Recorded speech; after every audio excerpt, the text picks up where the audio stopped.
हज़रत इमाम हुसैन का एक खूबसूरत वाक़या। एक बार हज़रत इमाम हुसैन अलैहिस्सलाम मस्जिद में मसरूफ़ इबादत थे कि इतने में एक शख्स आप अलैहिस्सलाम के पास आया और अदब के साथ आप अलैहिस्सलाम से कहने लगा, ए नवासा रसूल और अली अलैहिस्सलाम के बेटे इमाम हुसैन, मैं आपसे एक चीज़ पूछने आया हूँ। आप अलैहिस्सलाम ने फरमाया, जी ज़रूर पूछो।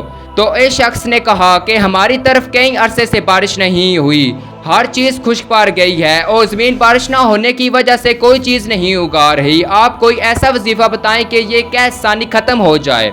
आप अलैहिस्सलाम ने इस शख्स से फरमाया कि कसरत के साथ इस्तग़फ़ार पढ़ा करो। फिर वो शख्स वजीफ़ा पूछ कर वहाँ से चला गया। इतने में दूसरा शख्स आपकी बारगाह में हाजिर होकर कहने लगा, ए नवासा रसूल, मेरी शादी को कई साल हो गए हैं लेकिन अभी तक मेरी औलाद नहीं हो रही। आप कोई ऐसा वजीफ़ा बताएं कि औलाद की खुशखबरी मेरे घर आए। तो आप अलैहिस्सलाम ने इसे कहा कि कसरत से इस्तग़फ़ार पढ़ा करो। फिर वो शख्स भी वहाँ से वजीफ़ा पूछ कर चला गया। यक्के बाद दीगर तीसरा शख्स वहाँ आया और आप अलैहिस्सलाम के पास आकर इज़्ज़त के साथ कहने लगा, ए नवासा रसूल, मेरे घर पर इतनी गुर्बत है कि बड़ी मुश्किल से एक या दो वक्त की रोटी मिलती है। आप कोई ऐसा वजीफ़ा बताएं कि मेरे घर से ये गुर्बत ख़त्म हो जाए।